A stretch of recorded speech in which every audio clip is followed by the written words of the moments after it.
Bebito? Bebito?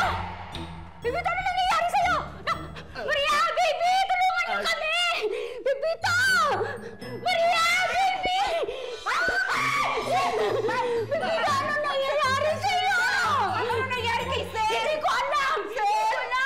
Ano ko nangyayari? Hindi ko alam! Huwag yung tatanungin! Nay, tawagan namin si Miss Maricar. Baka matulungan din tayo. Sige! Bebito! Hello? Ma'am? Hello? Teka, sandali. Hindi ko makakontak. Tara.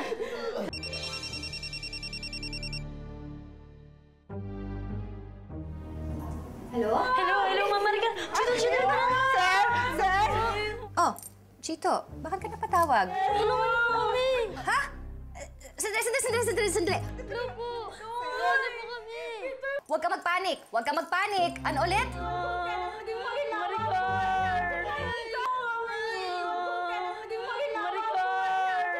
Ha? Ganun ba? Naku, ang gawin ninyo, isakay niyo yung tatay niyo sa kotse tapos sundalin niyo sa ospital. Ay, oo nga pala. Tumawag kayo sa kapitbahay, humingi kayo ng tulong, tapos sabihin niyo inaatake sa puso yung tatay ninyo. Basta alalahanin mo dito, huwag daw kayo magpapanik. Naintindihan mo? Huwag kayo magpapanik! Si Mang Ernie, tutulungan tayo. Ernie, makibilis! Si Sir ko!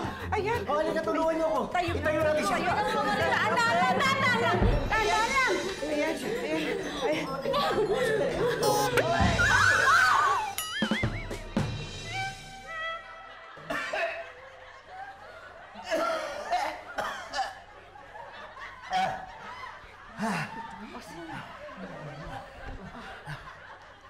Hindi naman pala inatake sa puso, amo mo eh.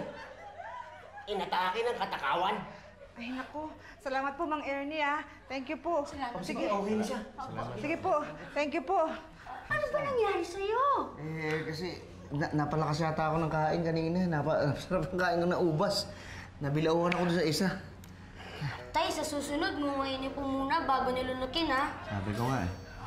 Sir, ang sabi po ni Ma'am Maricar, dapat daw po magpa-executive check-up na daw po kayo. Sensitive ketchup na yun. Parang hindi naman yata bagay ang ubas sa ketchup. Kunin mo yung ubas. Pitoy, huwag ka nang magrereklamo, huwag kang magtatanong. Basta, sundin mo si Maricar kung ano ang sinasabi. Hindi yan ganyan.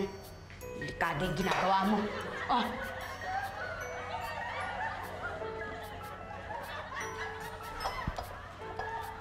Ito pa. Kailangan ba talaga to? Ako ang natatakot sa'yo. Kainin mo. Executive.